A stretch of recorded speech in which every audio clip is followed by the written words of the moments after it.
હમણાં જ મારે એક ભાઈબંધનો એક્સિડન્ટ થયું ભટિંડામાં, પરબતભાઈ. એટલે હું બેસણામાં બહુ જે હકીકત છે તમારી આગળ કહું કે એક્સિડન્ટ થયું ભટિંડામાં. આ જગજાહેર કિસ્સો છે, તમે જાણો છો, લેજેન્ડર ફોર્ચ્યુનર નું.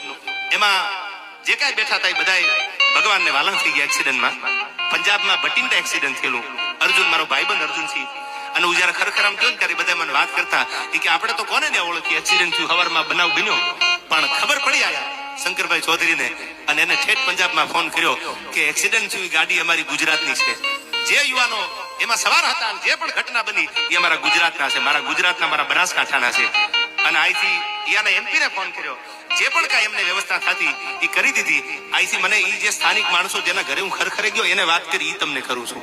એને આંખમાં આહુડા હતા પરબતભાઈ, અને એને એટલું કીધું કે હારું થયું શંકરભાઈ, એટલે તમારે ક્યાંય ઉપાધિ નહીં, કઈક તમારે દોડવું ન પડ્યું ને. અમે ભટિંડામાં કોને બોલાવીએ, અમે ક્યાં જાય, લાસુ ખાય.